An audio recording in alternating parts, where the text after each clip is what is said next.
Hello friend, welcome to my channel. आप सभी का स्वागत है मेरे ई कॉमर्स चैनल में। काफ़ी लोगों का क्वेश्चन निकल के आ रहा है कि उनका अमेज़ोन अकाउंट सस्पेंड हो गया। किसी का तो 2 अकाउंट है अमेज़ोन का, वो सस्पेंड हो गया है। तो चलिए इसी टॉपिक पे आज बात करते हैं। तो आज एक नया दिन, आज एक नया कमेंट। तो चलिए वीडियो को शुरू करते हैं।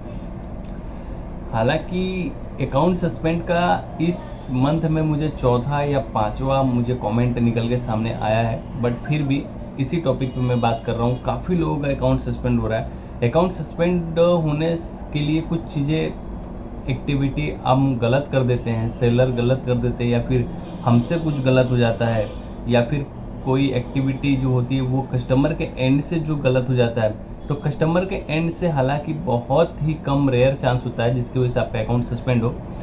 जो हम एक गलत एक्टिविटी कर देते हैं अमेज़ोन के साथ, उसके वजह से शायद अकाउंट हमारा सस्पेंड हो जाता है। तो चलिए, क्या ऐसी चीज़ें हैं जो हमें इग्नोर करना चाहिए और उस पर वर्क करना चाहिए और अपने अकाउंट को सस्पेंड होने से बचाना चाहिए। तो चलिए वीडियो को शुरू करते हैं और फटाफट से देखते हैं सबसे पहले क्या क्या इसमें पॉइंट है जिसको हमें ध्यान रखना चाहिए। और वीडियो को लास्ट तक बने रहना, क्योंकि मैं इसमें प्लान ऑफ एक्शन अपने वीडियो के डिस्क्रिप्शन में दे दूंगा।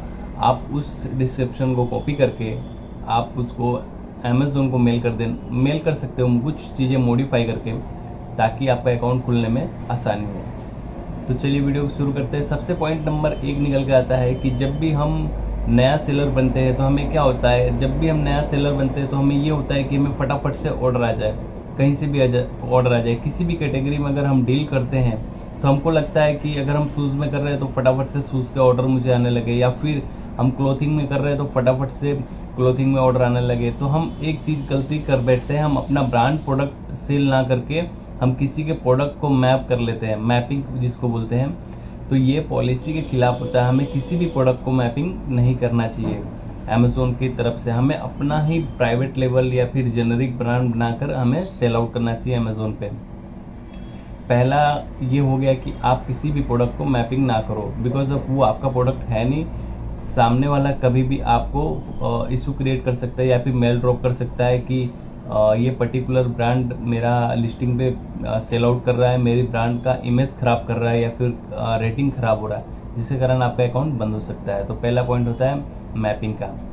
दूसरा ये पॉइंट होता है कि आप जब भी कोई चीज़ का ब्रांडेड प्रोडक्ट आप बेचते हो, जैसे हम एग्जांपल ले लेते हैं कि नोवा का ट्रिमर, कोई इलेक्ट्रिक में नोवा का ट्रिमर सेल आउट करता है और उसके पास इनवॉइस नहीं रहता है किसी लोकल परचेज से, किसी लोकल दुकानदार से उसने नोवा का ट्रिमर खरीद लिया, या फिर हम ये बोल सकते हैं किसी लोकल दुकान से उसने नाइकी का शूज़ खरीद लिया, ठीक है, और उस नाइकी का शूज़ फ़ोटो शूट कराकर अपने अमेज़ोन की वेबसाइट पे सेल आउट कर रहा है। या फिर नाइकी का जो ट्रिमर है, सॉरी नाइकी का शूज़ होता है, नोवा का जो ट्रिमर है वो सेल आउट करके या फोटो शूट करा के वो अमेज़ोन पे नोवा के नाम से बेच रहा है, या फिर शूज़ नाइकी के नाम से बेच रहा है, या फिर रिबॉक ले लेते हैं, कोई ब्रांड को ले लेते हैं। अगर वो आप किसी ब्रांड का प्रोडक्ट अगर आप सेल आउट कर रहे हो अमेज़ोन पे, तो सबसे पहले आपके पास होना चाहिए ब्रांड का ऑथराइजेशन लेटर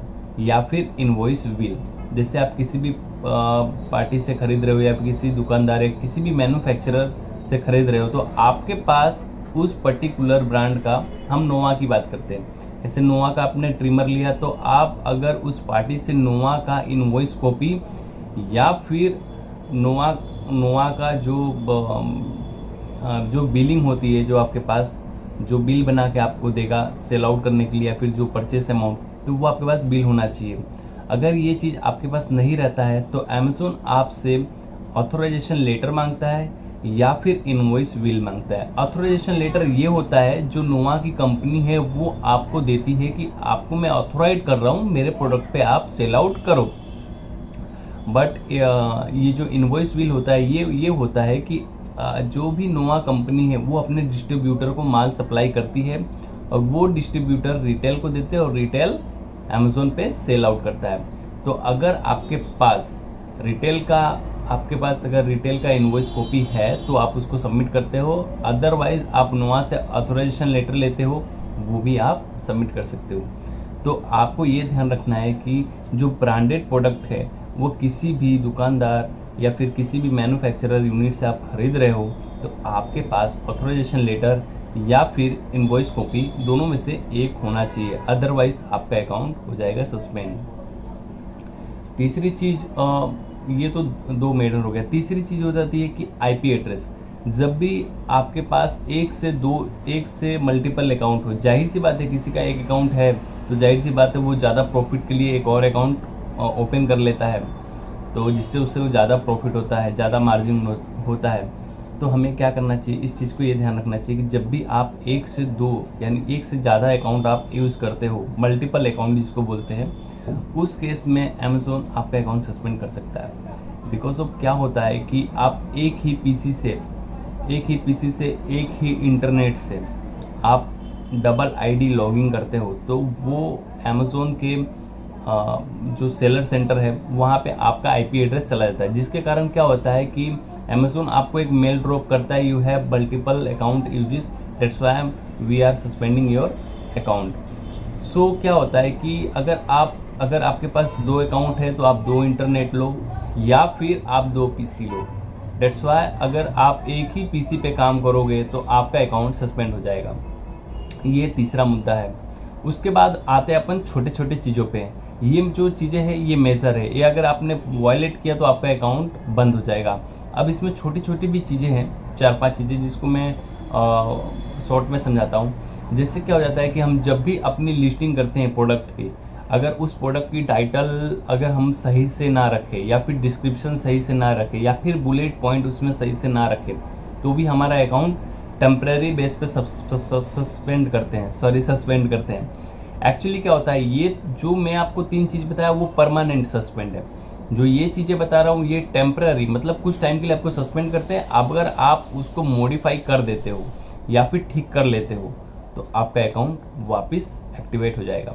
तो टेम्परेरी में सस्पेंड में आपको बताता हूँ, जैसे क्या होगा कि अगर आप क्लोथिंग की बात करते हैं, जैसे हम साड़ी ले लेते हैं, आप बेच रहे हो कि एक बनारसी साड़ी बेच रहे हो या बनारसी साड़ी बेच रहे हो और आपने उसके डिस्क्रिप्शन में लिखा है जॉर्जेट साड़ी या फिर शिफॉन साड़ी या फिर सिल्क साड़ी, तो अगर आप ये चीज़ लिखे और आप बेच क्या रहे हो बनारसी साड़ी और आपने डिस्क्रिप्शन में लिखा है सिल्क साड़ी, कॉटन साड़ी या फिर शिफॉन साड़ी, लाइक अलग साड़ी का डिस्क्रिप्शन आपने, अलग फैब्रिक का डिस्क्रिप्शन आपने किया है और अगर आप साड़ी अलग फैब्रिक का बेच रहे हो तो इस केस में क्या होता है, मैं एज अ कस्टमर हूँ, मुझे जॉर्जेट साड़ी चाहिए, मैंने जॉर्जेट उस पर टाइप किया अमेज़ोन के सर्च इंजन पे, देन मेरे को लिस्ट निकल के आया और बनारसी का भी साड़ी आया, तो मुझे एज अ कस्टमर लगेगा कि ये साड़ी जॉर्जेट हो सकती है, तो मैं उसे मंगाऊंगा और फिर मेरे पास आएगी बनारसी साड़ी, तो फिर मैं उसको रिटर्न करूंगा और उसमें रीज़न लिखूंगा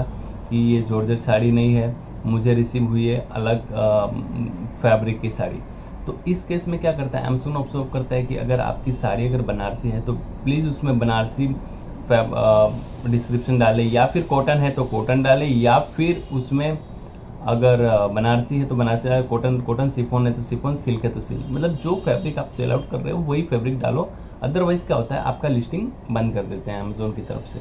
उसके बाद क्या होता है कि एक और चीज़ आता है, जैसे हम कभी भी कोई भी चीज़ जो शिप करते हैं, जो हम कस्टमर को बेचते हैं, अगर उस पर क्या होता है किसी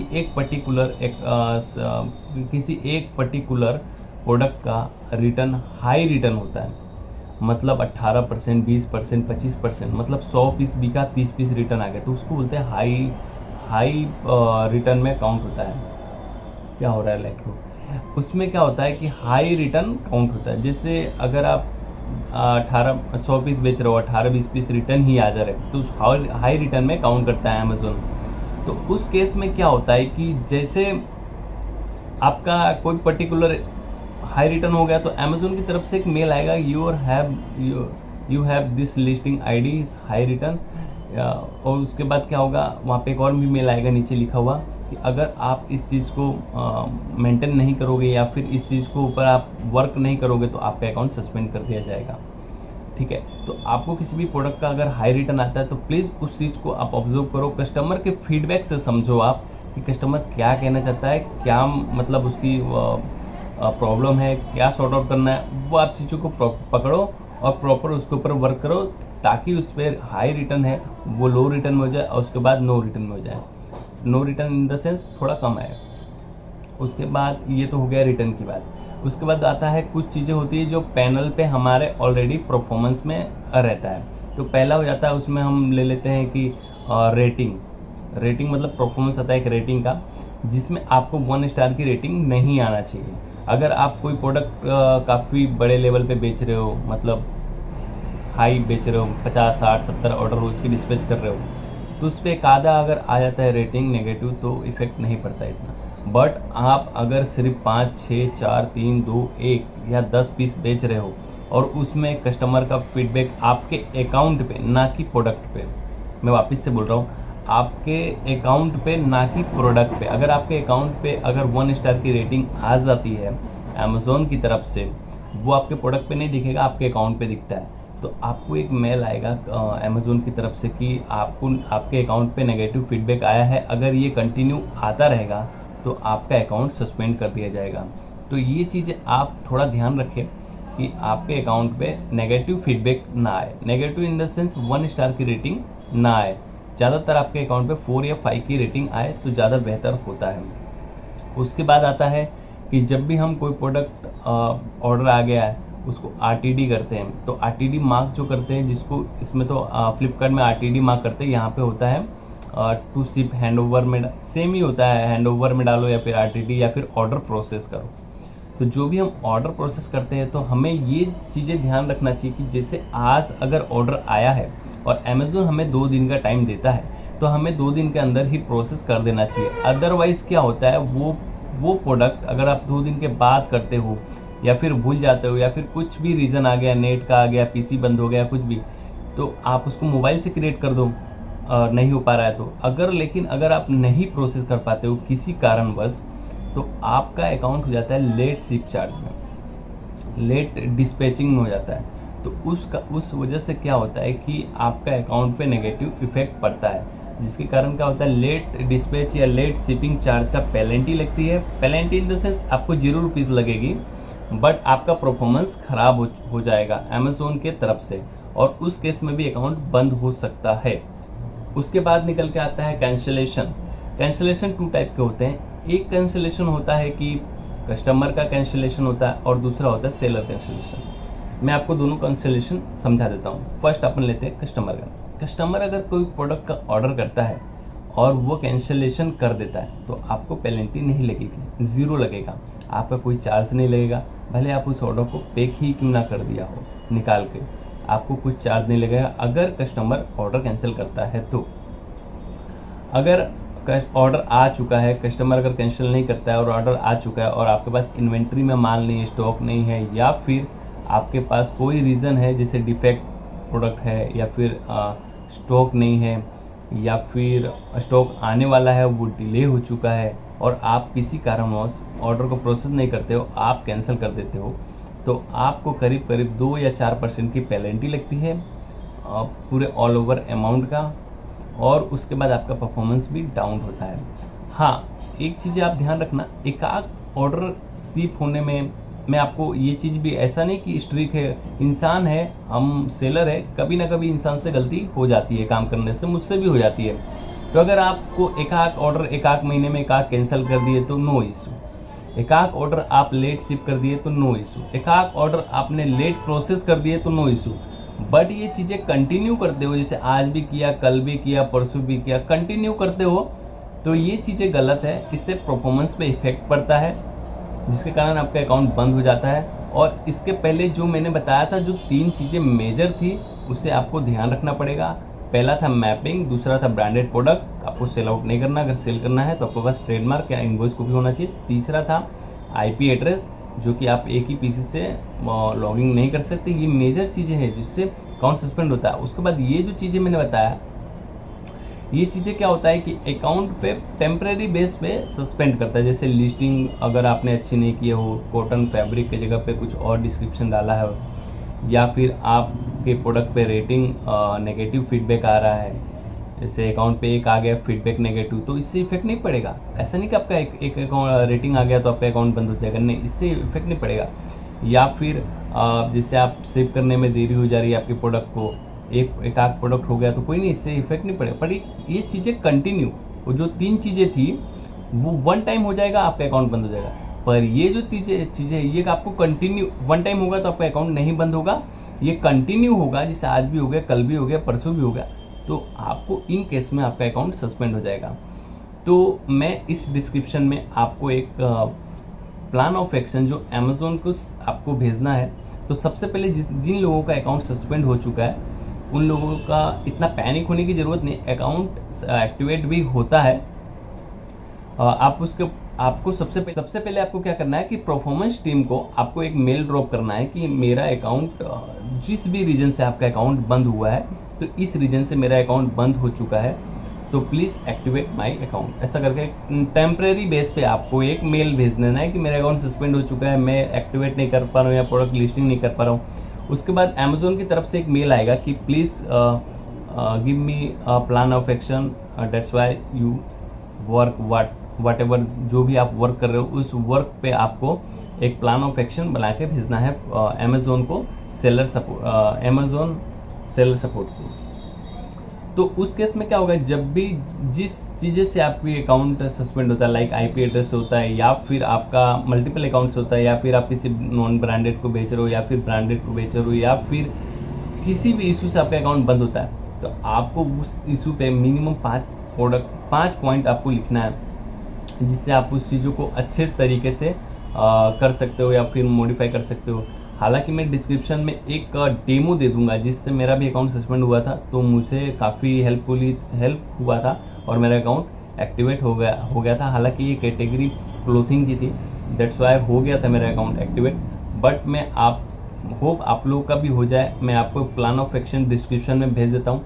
अगर आपको इस वीडियो से कोई भी बेनिफिट मिले तो प्लीज़ वीडियो को लाइक करना, चैनल को सब्सक्राइब करना, और आपको कुछ भी क्वेश्चन हो, सुझाव हो, आप मुझे नीचे कमेंट करके पूछ सकते हैं, मैं उसका वीडियो बना के ज़रूर आपको दूंगा।